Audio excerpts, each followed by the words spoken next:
I think that leaving everything to the good sense of the business promoter is not going to work. Okay, because businesses are essentially run for profit, right? So nobody is coming to the office to make anything but profit.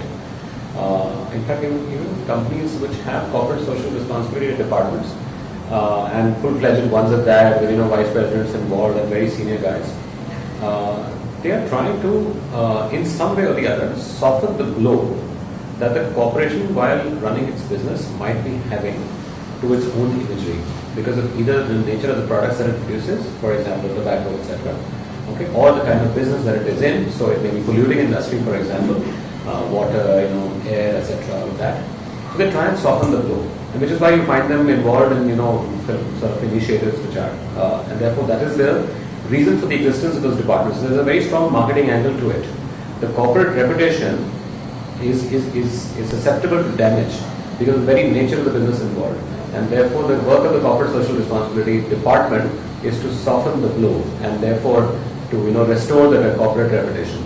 Okay, that's the way it works. So it can't be left to that. It has to be decided by the government, and it depends on the will of the government. Okay, so fortunately for us, we are not an industrialized nation for the last 200 years old. We can learn as much as we want from so many nations which have got industrialized, have had public, disasters, okay, where industries, have caused large catastrophes, and it has resulted in a huge amount of losses, etc. And there are examples in mobile gas strategy, etc. So it is the government which has to be absolutely up to date as far as modern, industries are concerned, modern policies are concerned, and has to have the will to reinforce it. I don't think the government has the will to enforce its own policy.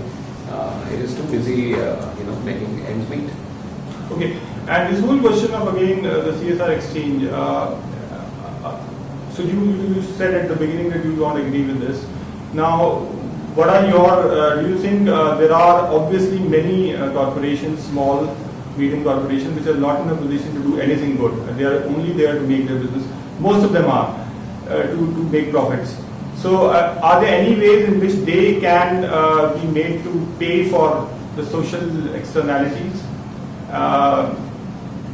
But why? My question is why. Look, if I'm running a business where, for example, I'm running a journalism, I'm print publishing some magazines. What possible harm do I have to my community that I should be asked to purchase some credits because of it? Yeah, you could be publishing something which is false. You could be doing some kind of harm to somebody's reputation.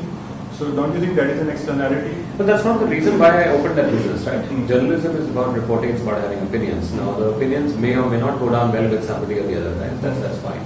But that's not the nature. It's not meant to harm the community in which you're living. It is meant to provide employment to journalists such as you and to other people. So if some corporations really want to do benefit the community, they should be allowed to do that. There should be a way to do that. And if they're purchasing some CSR credits, then those credits should be going to the government, and then they should be utilized. Versus, individuals like you and me getting taxed every year with some, phantom tax line coming in our income tax statements, which says, 0.02% education cess and 0.02% pollution cess and what have you tomorrow, right? So we are not involved in these activities. We are earning an honest living. We're going to work for the government or for the private sector or for ourselves if we are self-employed. And the nature of our,